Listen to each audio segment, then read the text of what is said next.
Hello, it's Omar Oakes from the Media Leader at the Media Leader Live at the Future of TV Advertising Global, and I'm joined here by Robert Farazin, who is founder and CEO at tvbeat. Pleasure to have you part of this conference, and thank you for joining us. Start by telling us, what does tvbeat do?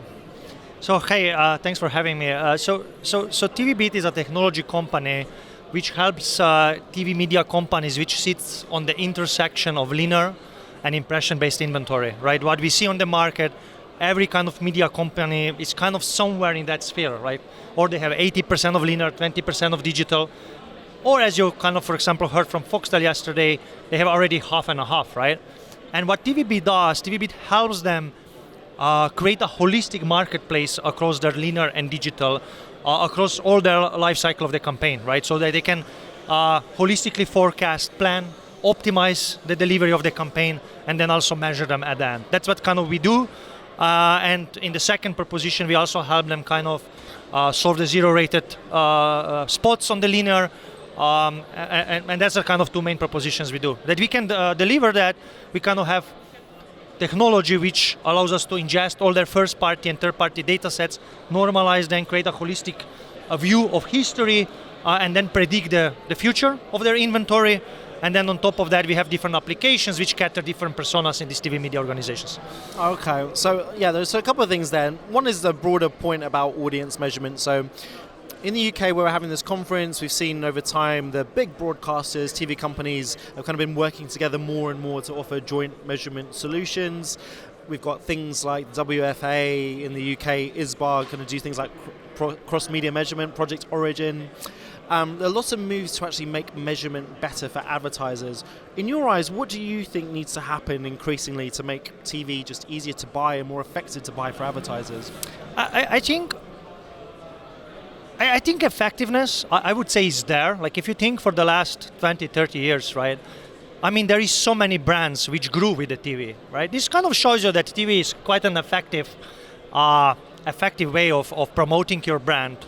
And I think TV media companies should be a bit more confident about it, right? I think they are kind of, started almost doubting, are we really effective? I think we are, like TV industry, delivered very effective medium to build a brand, but also to deliver outcomes. And then in terms from the second perspective, in terms of what needs to happen, look, I think what is really important is that you simplify the way, that the industry simplify the way how you actually can buy these ads. Now, if you think about other big data platforms, big tech platforms, they have a really simple process. You go in some self-service interfaces or through the programmatic lenses, and you can buy this inventory audiences, right? I think when you think about TV media industry, it's not fully there yet.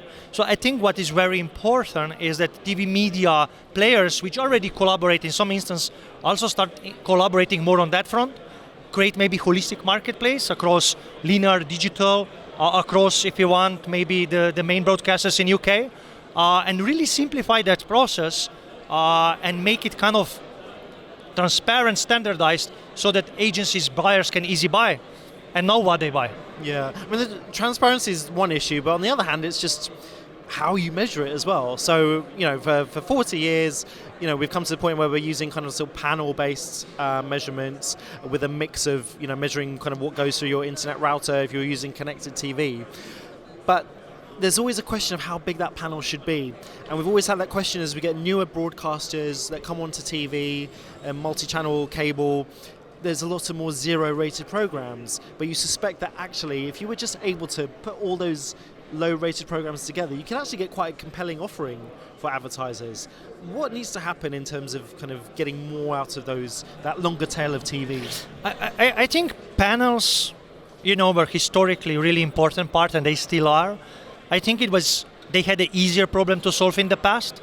Like if you just think 30 years ago, I mean, just 30, it's quite a long time. But you had maybe 20 channels in the country, measuring 20 channels with the spot, it's not a problem. When you have, 500 channels, but when you have a on-demand and all these different ways to access very granular audiences, panels are just not the best place to measure all of that, in my view. I think the role of panel is slowly changing, and I believe that the winning approach is the big data approach first, and using panels for calibration or enrichment of the data. Like, in the big data, you can cover very easy long tail. You can solve zero-rated pro channels very easy. You have billions of events, millions of households on that panel, and they can solve you that. I think you can then enrich that big data sets with the panel data to calibrate it maybe further, or also bring from device to the individual level, right? So I think my perspective is that you should use the advantage of both, but I also believe that actually every TV media company should do their own homework, actually invest in the big data first, and then use panels to calibrate, to create their own kind of view of the inventory, right? Not just rely that someone will do this for you. Lots of homework for TV companies to do. Robert, thank you so much for joining us. Thank you.